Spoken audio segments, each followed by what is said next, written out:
ठीक है, डिस्क, ये डिस्क का moment of inertia about diameter निकाल चुके थे कि नहीं? आपको ये आई एक्स, उधर वाले को क्या ले लिया था आपने, क्या ले लिया था, आई वाई, याद है? और फिर आपने कहा था कि आई एक्स इज इक्वल टू क्या है, आई वाई। तो आई जेड क्या होगा, आई जेड यहाँ से एक एक्सिस होगी, यहाँ से घूम रहा होगा आपका, आ रहा है बात समझ में? आई जेड ये होगा, मतलब अगर आप moment of inertia I Z का पता है तो आप आई एक्स और आई वाई का निकाल सकते हैं। आई एक्स और आई वाई को डायमीटर वाला का है, कल निकाला था हमने, ठीक है। आई जेड कितना होता है डिस्क के लिए, एम आर स्क्वायर बाय 4 की 2, एम आर स्क्वायर बाय 4, याद है? एम आर स्क्वायर बाय 4 नहीं होता है, 2 होता है, m r square by 2 disc है, ये क्या है, डिस्क है। चेक करो एक बार वापस से, एम आर स्क्वायर बाय 2, ठीक है, याद करो। हाँ, ये एक्चुअली 7.10 एनसीईआरटी में था, इसलिए रिवाइज करवा रहा हूँ, नहीं तो मैं करवाता नहीं। तो यहाँ से क्या होता है formula, I z is equal to I x plus I y, I x plus I x, क्योंकि आई वाई की जगह भी आई एक्स रखेंगे, is equal to I z by 2 direct लिख दूँ, इज इक्वल टू कितना, आई एक्स, जो आई x है वही आई वाई है और वही डायमीटर के क्रॉस निकल रहा है आपका। तो आई जेड कितना है, पुट कर दो, एम आर स्क्वायर बाय 2 और by 2 m r square by 4 हो जाएगा, ये हमारा आ गया आई एक्स। चलो हो गया क्लियर। देखो एग्जाम्पल नेक्स्ट, 7.10 के बाद 7.11, 7.11 क्या दे रखा है, what is the moment of inertia of a rod of mass m, length l, about an axis perpendicular to it through one end. ठीक है, what is the moment of inertia of rod, पहले तो एक rod है जिसका कि मास कितना है m, उसका की लेंथ कितना है l, about an axis, axis क्या है, परपेंडिकुलर थ्रू इट, इसके ऊपर परपेंडिकुलर है, to it through one end, किसी भी एक एंड पर, मान लेते हैं ये एंड है यहाँ पर, एक्सिस के अबाउट क्या है, ये परपेंडिकुलर है। आपको इसके अक्रॉस क्या निकालना है, मोमेंट ऑफ इनर्शिया। इसे तो निकाला था, आपको पता है क्या होता है फॉर्मूला इसका, एम एल स्क्वायर बाय 3, याद है क्या था, एम एल स्क्वायर बाय 3, याद है कि नहीं याद है, एम एल स्क्वायर बाय 3। ये रॉड थोड़ी सी मोटी बना लो, ठीक है। तो एम एल स्क्वायर बाय 3 आप किससे डिराइव कर सकते हो, परपेंडिकुलर और पैरेलल एक्सिस थ्योरम से। ये परपेंडिकुलर एक्सिस का एग्जांपल दिया है कि इन्होंने, एग्जांपल 7.11 परपेंडिकुलर एक्सिस का एग्जांपल है, सॉरी पैरेलल एक्सिस का, ठीक है। जैसे मान लेते हैं इसका यहाँ का मोमेंट ऑफ इनर्शिया तो आपको पता है ICOM बोल दिया आपने, कितना होता है एम एल स्क्वायर बाय 12, याद है, एम एल स्क्वायर बाय 12। तो यहाँ से यहाँ तक की दूरी कितनी हो जाएगी, L/2, यहाँ से यहाँ तक की भी कितनी हो जाएगी, L/2, आधे आधे हो जाएंगे, ठीक है। I सेंटर ऑफ मास, मतलब I in moment of inertia of centre of mass. तो यहाँ का मोमेंट ऑफ इनर्शिया I, ये I कितना हो जाएगा, I is equal to ICOM, याद है, प्लस मास इंटू डिस्टेंस का स्क्वायर, ये फॉर्मूला लगाते हैं, ठीक है। ICOM कितना है, m l square by 12 plus mass की जगह, मास तो रॉड का कितना ही है m, a कितना हो गया L/2, तो ये हो जाएगा L/2 का स्क्वायर। इसको सॉल्व करना, आपको मिलेगा एम एल स्क्वायर बाय 3। नहीं आया समझ में, ठीक है। अब सॉल्व करते नहीं बताऊंगा मैं, आपको छोड़ रहा हूँ यहाँ पे, ठीक है। अब बहुत हो गया है, मतलब आपको सॉल्व करके आना चाहिए, कुछ गड़बड़ मेरी होगी तो सुधार देना, ठीक है। बाकी ये कॉन्सेप्चुअली तो सही है, क्योंकि छोटी मोटी दिक्कत ऐसी हो जाती कई बार। आज थोड़े न्यूमेरिकल कर लेंगे और एक टॉपिक कल का रहेगा, कल पूरा ये चैप्टर खत्म हो जाएगा, जिसमें छोटी मोटी चीज़ें बता दूंगा मैं आपको, ठीक है। तो बहुत बड़ा चैप्टर था ये, जिसको मैंने बहुत अपने मन से समराइज कर दिया। कुछ डेरिवेशन तो ऑलमोस्ट हमने सभी किए हैं, छोटे मोटे ही थे, बाकी कुछ कुछ डेरिवेशन नहीं भी हम लोग करेंगे, क्योंकि अभी आपको एग्जाम में आएंगे भी नहीं डेरिवेशन करनी ऑब्जेक्टिव में, तो इसीलिए डायरेक्ट फॉर्मूला बेस पे क्वेश्चन कैसे करते हैं वो भी। चलो question number 7.12, what is the moment of inertia of a ring about tangent. 7.12 ठीक है, ring, moment of inertia of ring, ring का कहाँ पे निकालना है, अबाउट टेंजेंट, ठीक है, moment of inertia of ring about tangent. ये है एग्जांपल नंबर 7.12। तो बेटा ये रिंग बना लो, कहाँ पे निकालना है, टेंजेंट, कोई सा भी टेंजेंट पे निकाल सकते हो आप, ये वाला टेंजेंट ले लो या फिर ये वाला, वो वाला, कोई सा भी, क्योंकि एक सर्कल के तो बहुत सारे टेंजेंट होते हैं, ठीक है। तो आपको इस टेंजेंट पे निकालना है। कौन सा थ्योरम से निकाल सकते हैं, आपको पता है, मैं बता चुका था, ये डायमीटर के अक्रॉस पता है आपको, रिंग का डायमीटर के अक्रॉस कितना होता है, mr²/2 होता है।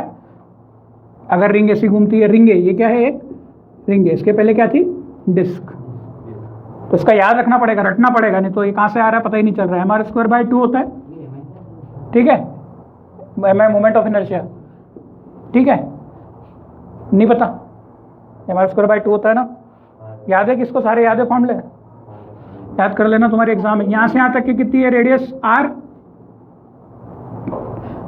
ठीक है।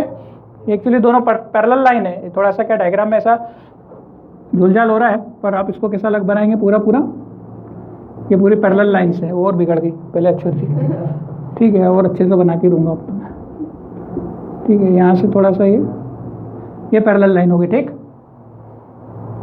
बस फॉर्मूला लगा दो। ये ICOM हो गया, ये क्या हो गया आपका ICOM, जो आपको निकालना है वो क्या है, I, कितनी दूरी पर निकालना है, कुछ दूरी पर निकालना है, कहाँ से, ICOM से, ठीक है।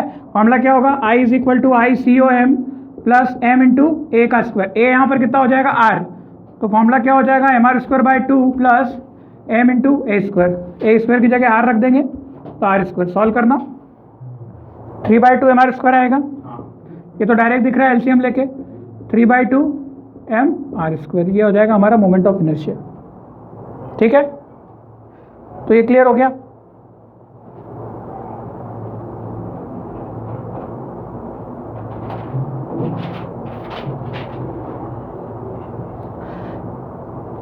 ठीक है, अब जो आपको बुक में दे रखा है दैट इज काइनामेटिक्स, क्या दे रखा है, kinematics of rotational motion about a fixed axis. Kinematics का मतलब क्या होता था, इसके पहले आपने देखे थे ना, जो इक्वेशन देखे थे कि वेलोसिटी क्या है, एक्सेलरेशन क्या है, वो सब काइनामेटिक के अंदर आते हैं।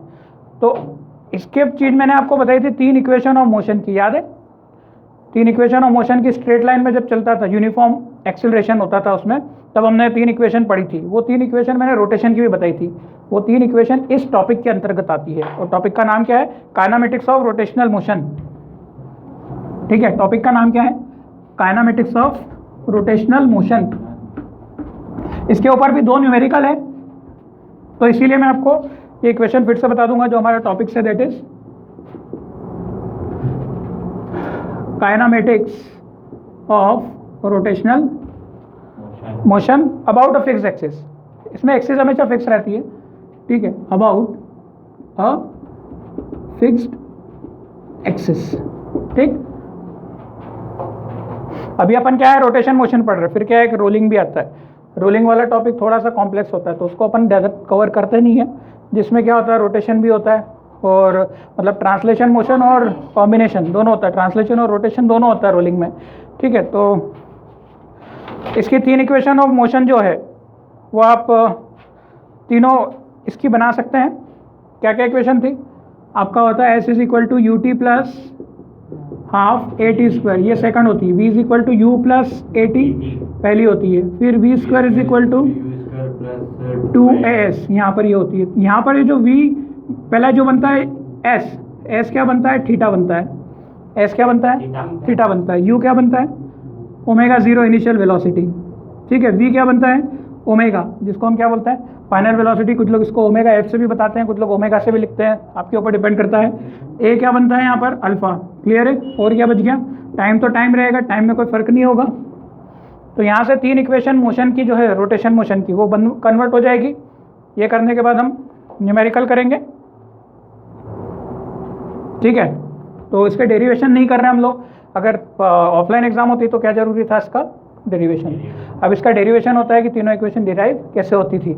ये तो शायद मैंने आपको डिराइव करते सिखाई थी, ठीक है। आपको ये दूसरी ये इंटीग्रेशन से डिराइव की थी, याद हो तो, ये हमने इंटीग्रेशन से डिराइव की थी। सेम इंटीग्रेशन से ये चीज़ भी हम डिराइव कर सकते हैं, ठीक है। सब कुछ सेम वहाँ पर ये सब इंटीग्रेशन में भी यही फॉर्मूला लगा देना आप, इंटीग्रेशन डिफरेंशिएशन में सब ऐसे ही होगा, आपको ये इक्वेशन आ जाएगी, ठीक है।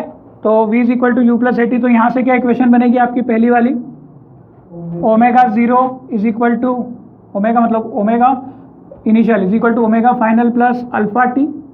दूसरा इक्वेशन क्या बनेगा, यू टी एस क्या बनेगा, theta is equal to u कितना होगा, ओमेगा 0 का आप ओमेगा इनिशियल ले लो, थोड़ा सा सही रहेगा, ठीक है।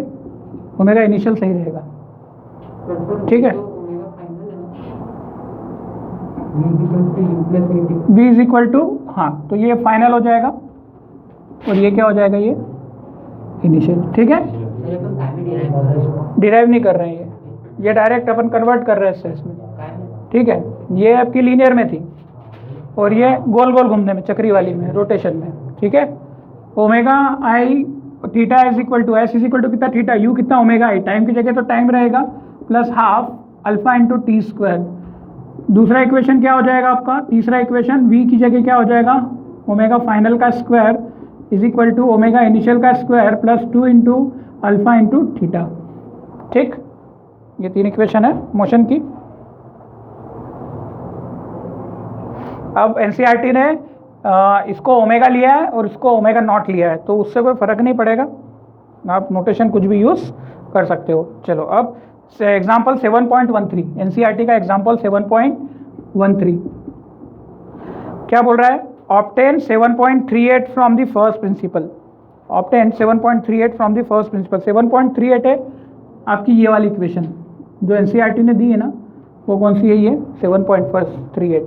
इसको क्या करने का बोला उसने, डेरिवेशन करने का बोला। अब मैंने आपको बोला कि डेरिवेशन हम इसका कर नहीं रहे हैं, इसलिए अपन इसको यहाँ पर ऐसा ही छोड़ रहे हैं, बस सीधे लिख देंगे 7 पॉइंट क्या है, omega is equal to omega i plus alpha t, ठीक।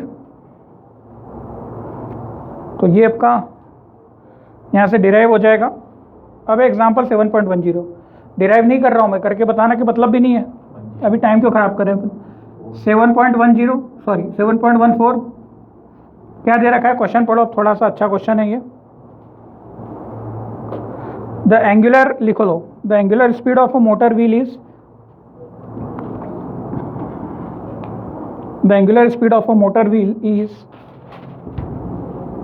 The angular speed of a motor wheel is increased from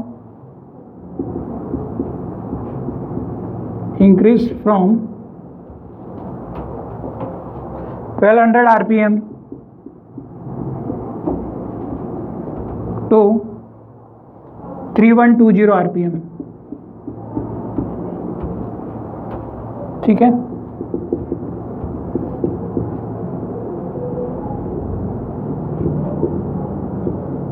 angular speed increase from 1200 RPM to this in 16 second. कितने सेकंड में, इन 16 सेकंड। 16 सेकंड में ये काम हो गया। What is its angular acceleration, first find alpha. Angular acceleration को क्या बोलते हैं, alpha. Assuming the acceleration to be uniform, ये अज्यूम दे रखा है ना, अज्यूम ये पूरा कैसा चल रहा है, यूनिफॉर्म, मतलब एक जैसा चल रहा है, तभी तो अपन निकाल पाएंगे। ये सब यूनिफॉर्म एक्सेलरेशन की, कभी बढ़ेगा घटेगा तो फिर वो वेरिएबल में आ जाएगी कहानी। दूसरा, how many revolution does engine makes during this time, आपको क्या पूछा है, नंबर ऑफ रिवॉल्यूशन भी पूछा है। दूसरा क्या पूछा है, नंबर ऑफ रिवॉल्यूशन, ठीक है। तो ये छोटी सी कहानी है, इसके उत्तर देना है 7.14 एनसीईआरटी, ठीक है। जैसे आपको लग रहा है कि यहाँ पर, जैसे अगर मैं सिंपल इस क्वेश्चन को एक्सेलरेशन का बनाता कि किसी की स्पीड 10 मीटर पर सेकंड से 15 मीटर पर सेकंड पर पहुँच गई 3 सेकंड में, तो आप एक्सेलरेशन निकाल सकते थे कि 10 मीटर से 15 मीटर पर पहुँच गई कितने में, 3 सेकंड में। तो आप एक्सेलरेशन निकाल सकते थे फाइनल माइनस इनिशियल अपॉन में टाइम, कि भाई कितने से कितनी वेलोसिटी बढ़ी कितने टाइम में, उसी को बोलते थे एक्सेलरेशन। पर यहाँ पर वो कहानी किस में कन्वर्ट होगी, एंगुलर एक्सेलरेशन में। बात वही है, यहाँ पे भी फॉर्मूला क्या यूज़ करेंगे आप, ये वही फॉर्मूला है omega f is equal to, अच्छा तीनों में से कौन सा फॉर्मूला लग सकता है आपको, ये ओमेगा एफ दिया हुआ है, अच्छा ये ओमेगा आई दिया है, परंतु ओमेगा नहीं दिया है। ये ओमेगा किस फॉर्म में होता है, रेडियन के फॉर्म में होता है। ओमेगा क्या होता है, रेडियन के फॉर्म में होता है, ठीक है, परंतु ये रेडियन के फॉर्म में नहीं है, ये किसके फॉर्म में है, आरपीएम। आरपीएम का मतलब समझते हो, आर मतलब होता है रोटेशन, पी मतलब होता है पर, और एम का मतलब होता है मिनट। जैसे ये जो पंखे घूमते हैं ना, है ना, या फिर बाइक पे आपने आरपीएम देखा होगा, बाइक पे एक मीटर में लिखा होता है आरपीएम, स्पीड बढ़ती है ना तो आरपीएम का मतलब है कि वो चक्री एक मिनट में कितनी बार घूम जाती है, आरपीएम क्रॉस करके आता है वो, ठीक है, मतलब हाँ आरपीएम क्रॉस 1000 ऐसा करके आता है। तो एक मिनट में 1000 बार घूम रही है कि 2000 बार घूम रही है कि 3000 बार घूम रही है, ये प्रैक्टिकल चीज़ है जो आपको देखना चाहिए, ठीक है। बाइक के ऊपर, नई नई बाइक के ऊपर आता है कि कितने आरपीएम है। अब तो आजकल डिजिटल मीटर्स आ गए हैं, पर कुछ कुछ में एनालॉग मीटर्स रहता तो क्रॉस 1000 करके देते थे वो। और यहाँ पर दो पे काटा है, इसका मतलब 2 का 1000 से मल्टीप्लाई कर लो, 2000 रोटेशन पर मिनट। 3 पे है, स्पीड बढ़ाई मतलब कितने रोटेशन होने लगे, एक मिनट में 3000 बार घूमने लगा चक्का। 4 पे आया मतलब अगले मतलब एक मिनट में 4, क्योंकि स्पीड बढ़ेगी तो आपको तो क्या करना है, बस केवल एक्सेलरेट करना है, चक्का घूमते जाएगा तेज, जैसे पंखा होता है, पंखा 1 की स्पीड पे क्या होता है, धीरे घूमता है, मतलब आरपीएम क्या है, कम है, रोटेशन पर मिनट क्या है, कम है। फिर 2 की स्पीड पे रोटेशन क्या होंगे, बढ़ेंगे, 3 के स्पीड पे रोटेशन क्या होंगे, और बढ़ेंगे। इस तरीके से रोटेशन हमारे धीरे धीरे बढ़ते जाएंगे। तो यहाँ पर एक्चुअली आरपीएम को किस फॉर्म में निकालना है आपको, एंगुलर वेलोसिटी के फॉर्म में निकालना है। किस फॉर्म में निकालना है, एंगुलर वेलोसिटी। मतलब अगर आपको आरपीएम से कन्वर्ट करना है तो इसका फॉर्मूला होगा 2 पाई, ठीक है, 2 पाई का मल्टीप्लाई किससे करना है, 2 pi into angular speed in revolution पर minute, 2 pi into angular speed in revolution पर मिनट। ये किससे मल्टीप्लाई कर दोगे, ठीक है, सॉरी इसको पर मिनट की जगह हम किस में निकालेंगे, सेकंड में, क्योंकि हम, आपको पता है स्टैंडर्ड यूनिट क्या होती है टाइम की, सेकंड, रेडियन पर सेकंड, टाइम की क्या है, सेकंड है। तो रेडियन मतलब 2 पाई का तो रेडियन हो गया, और ये अपॉन सेकंड, रिवॉल्यूशन का तो कोई है नहीं, नंबर आता है बस, वो तो नहीं आया समझ में। 2 पाई बाई टी होता है ना, टी क्या होता है, टाइम पीरियड, मतलब कितने टाइम में वो एक चक्कर पूरा कर रहा है, एक सेकंड में कितना चक्कर पूरा कर रहा होता है। ओमेगा का फॉर्मूला क्या होता है, 2 पाई बाई टी। तो सीधे सीधे एंगुलर स्पीड है, मतलब आपको रिवॉल्यूशन पर मिनट की जगह किसमें निकालना है, रिवॉल्यूशन इन सेकंड में। तो 1200 आरपीएम का मतलब क्या हो गया, इसको सेकंड में बताओ, अगर 1200 चक्कर घूम रहा है मिनट में, तो एक सेकंड में कितना घूमेगा, 1200 बाय 60। अरे एक मिनट में 60 सेकंड होते हैं, तो 60 से क्या करोगे, डिवाइड करोगे नहीं करोगे, हरी बात समझ में।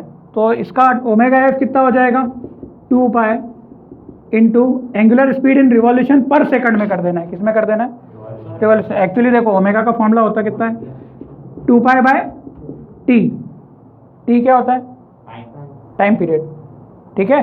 तो अब टाइम पीरियड निकाल रहे हो अल्टीमेटली कि एक सेकंड, टाइम पीरियड किस में निकालते हैं अपन, सेकंड में, एक सेकंड में कितने चक्कर घूम रहे हैं, ठीक है। तो उस हिसाब से अल्टीमेटली यहाँ पर क्या लगाएंगे अपन, उसकी एंगुलर स्पीड, क्या लगाएंगे, एंगुलर स्पीड। तो एंगुलर स्पीड कितनी बन रही है आपकी, 1200 क्या है, ये रिवॉल्यूशन है कितने में, पर मिनट में, पर हमें पर मिनट की जगह पर मिनट को यहाँ लिखूंगा मैं, और मिनट को किस में कर लूंगा, 2 पाई।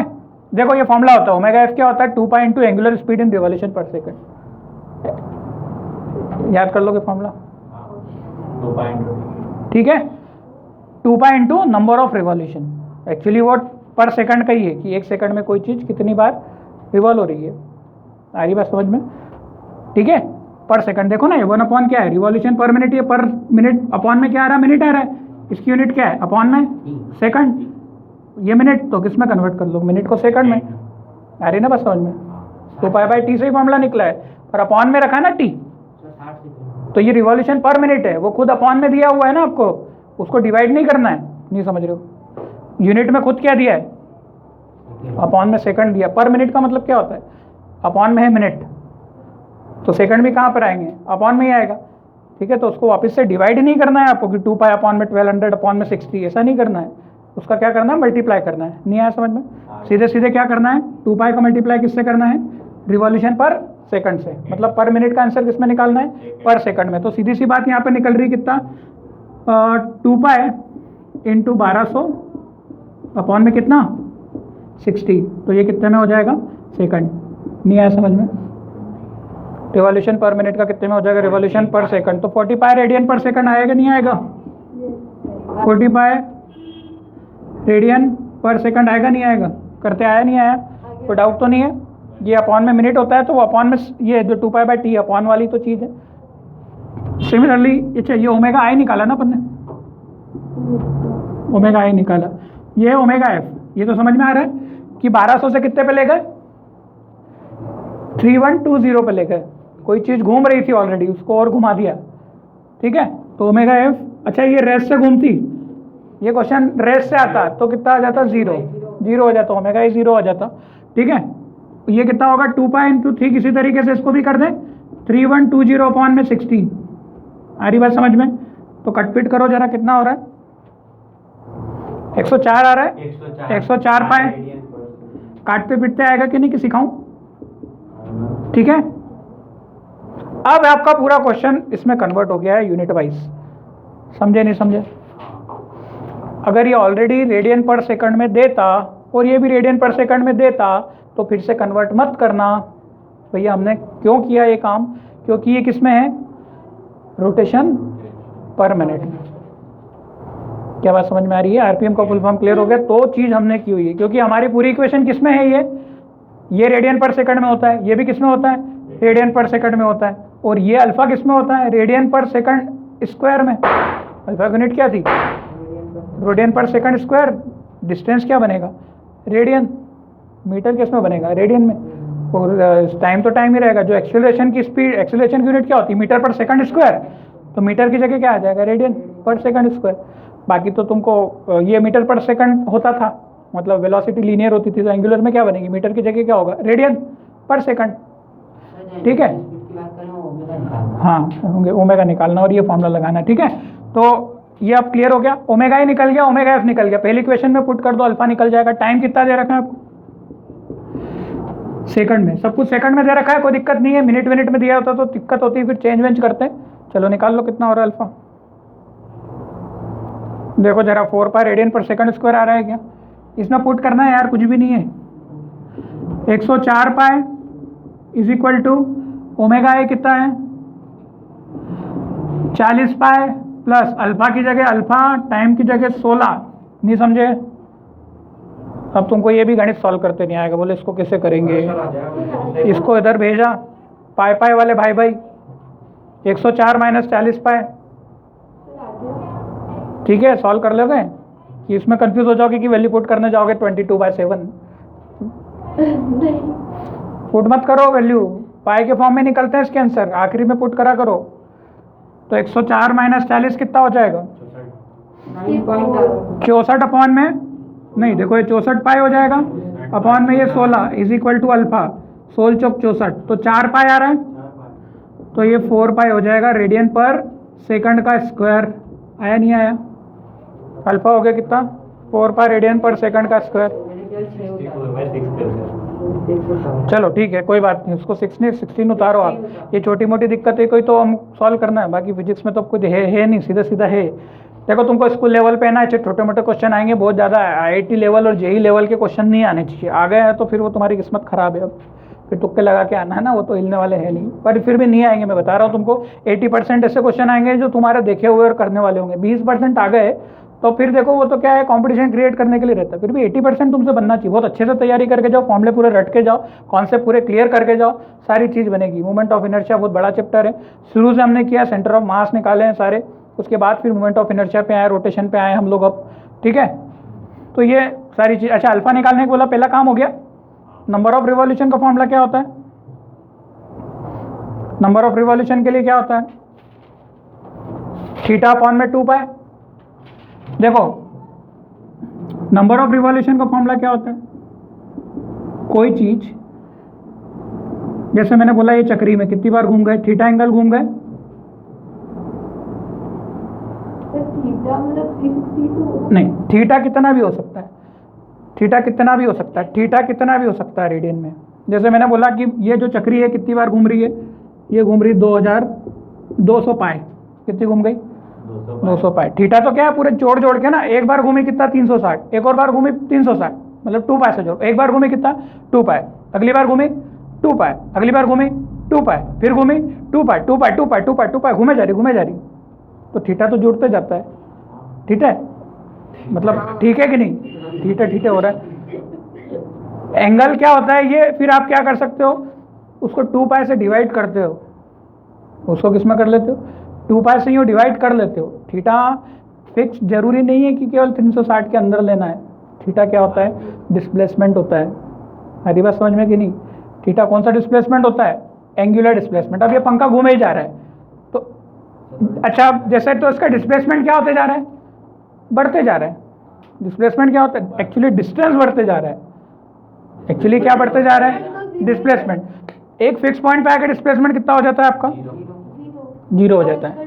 फिक्स पॉइंट पे आके कितना हो जाता है डिस्प्लेसमेंट, 0। पर ये तो क्या है कि 0 होता है फिर बढ़ता है, डिस्टेंस तो धीरे धीरे क्या होता जाता है, बढ़ता जाता है। समझ में आ रही कि नहीं बात, आप कहीं भी कवर करते हो, बहुत ज्यादा होगा। हाँ, तो ये गोल गोल गोल डिस्प्लेसमेंट 0 कब होगा, अरे 0 कैसे बोल सकते हो, जैसे यहाँ से घूमना चालू किया और एट एन इंस्टेंट पे यहाँ पे आया, तो 0 कहाँ है, वापस से घूम के उसी जगह पे आएगा तो 0 बोलोगे ना। घूम के तो आ रहा है पर वो तो चले जा रहा है, डिस्प्लेसमेंट किसको बोलते थे ना। जैसे घूम के आपने रोक दिया और यहीं पे रुका तो आप कहोगे डिस्प्लेसमेंट कितना, 0।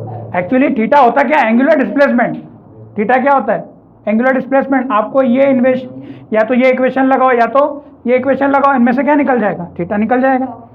अच्छा देखो क्या क्या पता है आपको, टी पता है, टी पता है 16, अल्फा भी निकाल लिया आपने, तो ये भी लगा सकते हो और ये भी लगा सकते हो, दोनों में से कोई सा भी लगा लो, ठीक है, दूसरा लगा लो, नहीं समझे, थीटा आ जाएगा।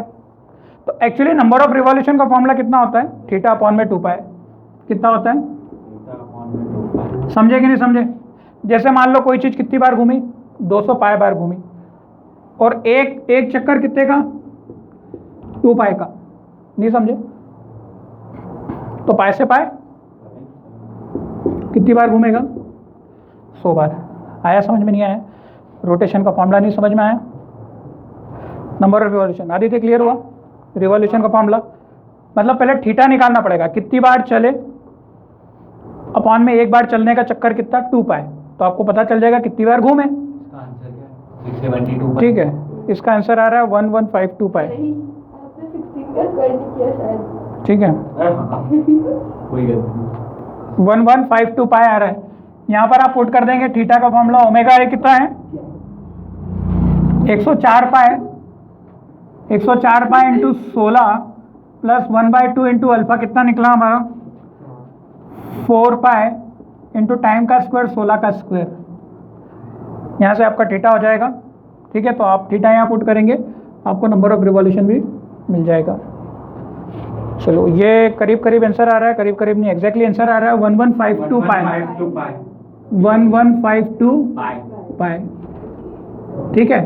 तो यहाँ से नंबर ऑफ रिवॉल्यूशन आ जाएगा 1152 पाए अपॉन में 2 पाए, पाए से पाए कैंसिल हो जाएगा, फिर 2 पंजे 10 और फिर 2 सत्ती 14 और कितना हो रहा है 576, 2 छंकी 12, 576 रिवॉल्यूशन। आ रहा है समझ में, जोड़ घटाव करते आएगा, एलसीएम लेते आता है, सब एलसीएम की कहानी है पूरी। 16 का स्क्वायर पहले करना है, इसको काट मत देना कि 2 को पहले काट दिया, पहले स्क्वायर करना। आता है कि समझ, जल्दबाजी में सब गड़बड़ होती है, ठीक है। आप 2 से 4 को काट दो, पर ये 16 को काटने चलेगा तो ये 8 हो जाएगा, 8 का स्क्वायर 64 कर दोगे गलती से फिर तुम, ठीक है, क्योंकि ये सब गड़बड़ होती है। सुपर। चलो तो ये क्लियर हो गया। अब जो आता है आपका next, dynamics of rotation motion. अच्छा, काइनामेटिक्स का मतलब पता है क्या होता है, डायनामिक्स का मतलब पता है क्या होता है। काइनामेटिक्स में अपन कॉस को नहीं देखते, काइनामेटिक में कॉस का नहीं देखते, मतलब किसके कारण कोई चीज़ घूम रही है वो नहीं देखते। पर डायनामिक्स में अपन क्या देखते हैं, कोई चीज़ किसके कारण घूम रही है। अल्टीमेटली कॉज का कारण क्या होता है, मतलब घूमने का कारण क्या होता है, धक्का, फोर्स। भाई जैसे आप इस क्वेश्चन में फोर्स निकाला क्या आपने, चीज घूम रही है तो हाँ घूम रही है भाई, इसको क्या बोलते हैं, काइनेमेटिक्स। घूम रही है तो घूम रही है, कैसे घूम रही क्या है भगवान जाने, किसने घुमाया, बस घूम रही है ना, अपन ने बस एक्सीलरेशन वेलोसिटी वगैरह निकाल लिया, हो गया काम। इसको क्या बोलते हैं, इतना पार्ट करना, काइनेमेटिक्स। डायनामिक्स में क्या होता है, क्यों घूम रही है, कितना फोर्स लगाया, कितना वर्क डन किया, कितना पावर है, तो ये सब किस में होता है, हाँ वो डायनामिक्स के अंदर होता है। तो डायनामिक में इसका छोटा सा पोर्शन है जिसमें भी एक डेरिवेशन है, वो मैं कराऊंगा नहीं, एक इक्वेशन है, ठीक है। तो इसमें एक वर्क डन का फॉर्मूला है, तो वर्क डन का बस सीधे सीधे फॉर्मूला, इसको हटा दें। ये क्लियर हो गया, क्लियर है या नहीं है। तो काइनेमेटिक्स समझ में आया आपको। काइनेमेटिक्स का मतलब क्या होता है, ऐसे क्वेश्चन क्या मिलेंगे तुमको, बहुत मिलेंगे, पर तुमको थोड़ा सा एक आइडिया बताया मैंने कि ओमेगा दिया है, वेलोसिटी दिया है ना, v = u + at के क्वेश्चन करते थे हम, वैसे इस तरीके से यहाँ पर ये क्वेश्चन इस टाइप से और भी मिल सकते हैं, ठीक है। एक क्वेश्चन करने से इसका मतलब ये नहीं होता है कि पूरा कॉन्सेप्ट क्लियर हो गया है, क्वेश्चन तो बहुत सारे मिलेंगे, ठीक है। तो मिलते जाए तो करते जाना, वो डाउट है तो पूछते जाना, ठीक है। अब देखो ओमेगा = हम क्या देख रहे हैं, डायनामिक्स, क्या देख रहे हैं, dynamics. What we are studying now, dynamics of rotation motion. Dynamics का मतलब क्या होता है, कॉज, कोई चीज क्यों घूम रही है, ठीक है। इसमें जनरली हम क्या निकालेंगे, वर्क डन, ठीक है। कॉज मतलब कारण, ठीक है, CAUSE कॉज, ठीक है, किसकी वजह से हो रहा है ये कॉज। तो इसमें अपन क्या है, किसकी बात करेंगे, एक डेरिवेशन दिया है जिसमें वर्क डन निकाला है, क्या निकाला है, वर्क डन निकाला। तो डेरिवेशन नहीं कर रहा हूँ, सीधे सीधे वर्क डन का फॉर्मूला क्या होता है, आपको पता है, F = ma होता है। ये किस में होता है, ये किस में होता है, अच्छा ये ma होता है क्या, W = क्या होता है, F × S। नहीं वो MS नहीं लिख रहा था, पर F × S होता है, वर्क डन, पढ़ा है ना। ओमेगा क्यों होगा, वर्क डन होता है, फोर्स × डिस्प्लेसमेंट, याद आया कि नहीं आया, ठीक है। अच्छा ये किसके लिए था, हमने किसके लिए काम किया था, लीनियर के लिए, आएगा समझ में, नहीं आया। ये चीज़ अगर मैं रोटेशन के लिए देखूं तो वर्क डन को, तो मैं वर्क डन को W से ही बोलता हूँ रोटेशन में। बताओ फोर्स क्या बनता है रोटेशन में, रोटेशन में फोर्स किसका रूप लेता है, टॉर्क, कुछ भी याद नहीं है तुमको। डिस्प्लेसमेंट किसका रूप लेता है, डिस्प्लेसमेंट किसका रूप लेता है, थीटा। आई बात समझ में। तो फॉर्मूला क्या हो गया dW का, टाउ इंटू थीटा, रोटेशन में। ये किस में निकाला आपने, रोटेशन में, क्लियर हुआ, is that clear. Yes sir. इसका डेरिवेशन नहीं किया हमने। अच्छा छोटा सा वर्क अगर dW वर्क है, छोटा सा वर्क को क्या बोलते हैं, dW, तो उसका फॉर्मूला क्या होगा, टाउ इंटू d थीटा। आ रही बात समझ में, ठीक है। टाउ के ऊपर d नहीं लगता है, वो कांस्टेंट होता है, ठीक है। टॉर्क तो पूरा ही लगता है, उस टॉर्क के कारण आपने कुछ छोटा सा एंगल d थीटा घुमा, इसलिए इस तरीके से। आ रही बात समझ में। अब पावर इज इक्वल टू क्या होता है, आपको फॉर्मूला पता होता है पावर का, d ओमेगा बाई dt, याद करो, D work done by dt। Rate of change of work per unit time को ही क्या बोलते हैं, पावर, है ना, कि आपने वर्क डन किया, कितने टाइम में वो काम हो गया, कितना पावर है आपके पास। किसी ने वो काम 1 सेकंड में कर दिया, किसी ने वही काम, ठीक है, पावर। इसको पावर को P से ही डिनोट करते हैं, POWER लिख लो तुम पूरा, ठीक है। मोमेंटम हो रहा है, पावर लिख लो पूरा। ओमेगा की जगह क्या लिख लो, ओमेगा की जगह क्या फॉर्मूला लिख दो, टाउ डी थीटा रख सकते हैं ओमेगा की जगह, तो d by D T of tau into D theta, ठीक है। टाउ फिर से क्या हो जाएगा, बाहर हो जाएगा, ओमेगा की जो वैल्यू है ना, ये वैल्यू सब्स्टिट्यूट कर दी यहाँ पर, ठीक है, d बाई डी टी। अब टाउ तो बाहर आ जाएगा यहाँ से, क्योंकि टाउ कांस्टेंट है। अब ये क्या हो जाएगा, D theta by D T. D theta by D T को क्या बोलते हो आप, एंगुलर डिस्प्लेसमेंट अपॉन टाइम को क्या बोलते हैं, एंगुलर वेलोसिटी। मतलब ये क्या हो गया फॉर्मूला, टाउ इंटू ओमेगा। तो पावर का फॉर्मूला क्या हो गया, टाउ इंटू ओमेगा। आया समझ में?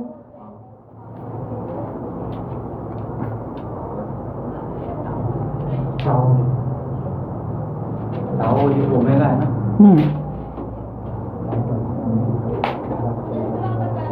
चलो अब क्वेश्चन नंबर 7.15 देखो। 7.15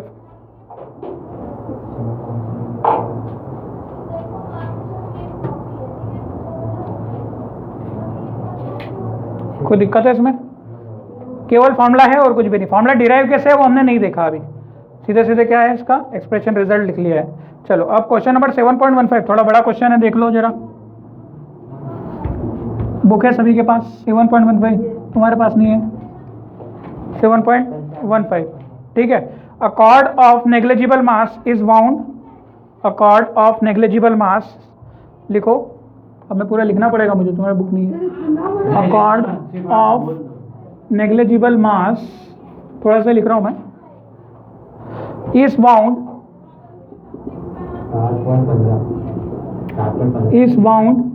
round the rim of a flywheel of mass 20 kilogram, of mass 20 kilogram and radius 20 centimetre, and radius 20 centimetre, radius को आर लिख दिया मैंने। A steady pull of 25 Newton is applied on the cord as shown in figure. 25 Newton is applied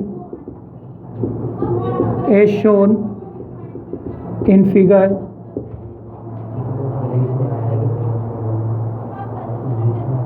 The flywheel is mounted on a horizontal axle with a frictionless gear.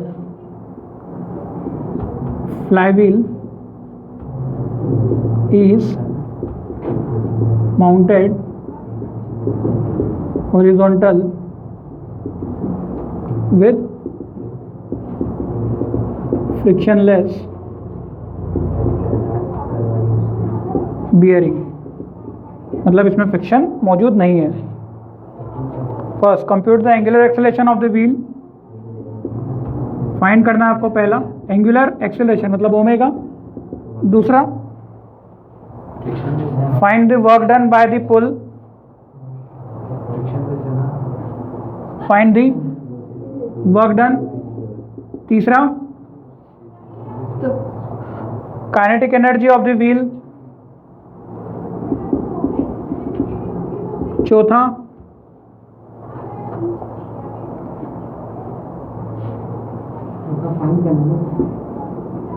compare second and third, compare second and third। ठीक है, ऐसा इसने बोला है कि compare भी करना है। ये वर्क डन है, ठीक है, इसको मैं लिख देता हूँ वर्क डन। ठीक, ये कुछ क्वेश्चन दिया हुआ है और डायग्राम आपको दिया है ये वाला। पावर आप निकाल सकते हो, पूछा नहीं है उसने। ठीक है,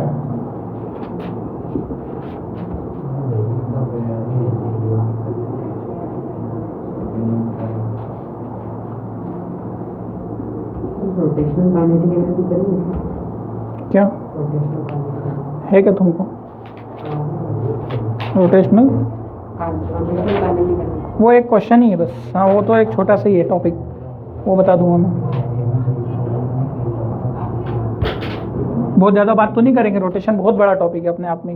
ये रोलिंग मोशन, ये रोटेशन काइनेटिक एनर्जी तो क्लियर है, रोलिंग की बात करो रोटेशन की। अरे रोटेशन काइनेटिक एनर्जी तो हो गया। देखो rotation kinetic energy, kinetic energy का फॉर्मूला क्या होता है? रोटेशन काइनेटिक एनर्जी, यहाँ पे जो निकालना है ना काइनेटिक एनर्जी, कौन सी वाली निकालोगे? चीज गोल घूम रही है तो कौन सी निकालोगे? रोटेशन निकालोगे, ठीक है। तो रोटेशन का फॉर्मूला क्या होगा? देखो लीनियर काइनेटिक एनर्जी क्या होती है? जनरली अपन एल के ही बोलते नहीं है, जब चीज सीधे सीधे चलती है तो फॉर्मूला क्या लगाते हैं? हाँ, पर लीनियर बोलते नहीं, अपन सीधे सीधे क्या बोलते हैं? mv²। तो लीनियर बोलना क्या होता है? गलत होता है, ऐसे केवल काइनेटिक एनर्जी बोलते हैं। हाफ mv² याद है। और चीज अगर गोल घूमती है तो v = r ओमेगा होता है, याद है? v = क्या होता है? आर ओमेगा, तो वी की जगह में क्या रख दूं, आर ओमेगा। तो फॉर्मूला ये डिराइव हो गया काइनेटिक एनर्जी का, हाफ एम इंटू आर का स्क्वायर और ओमेगा का स्क्वायर। अब आपको पता है एम आर स्क्वायर क्या होता है, बताओ बताओ। I moment of inertia, mass into distance का स्क्वायर, याद है इसको क्या बोलते हैं, मोमेंट ऑफ इनर्शिया। तो ये क्या होता है, हाफ आई ओमेगा स्क्वायर, ये आ गया काइनेटिक एनर्जी। ठीक, नहीं आया, ठीक है।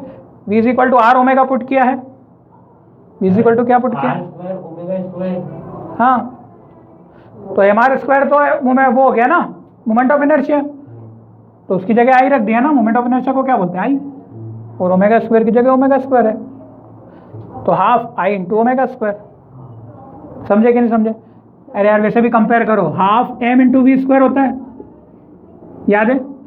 मास क्या बनता है, आई बनता है।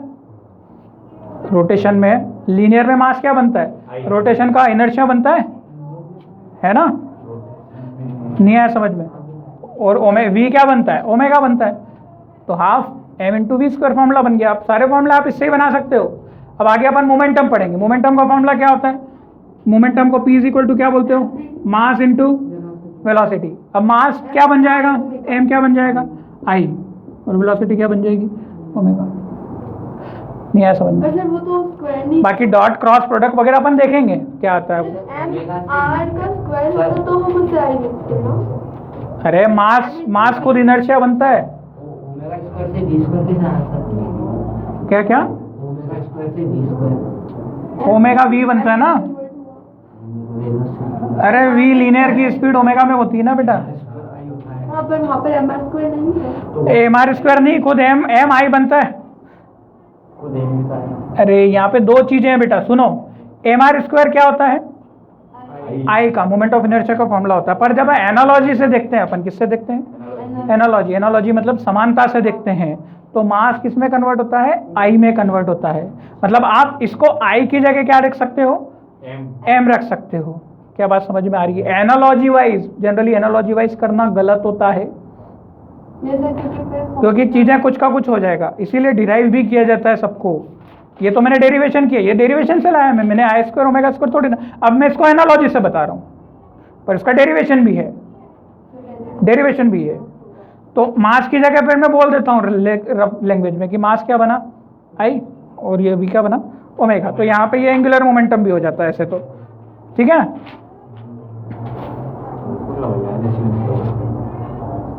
रुक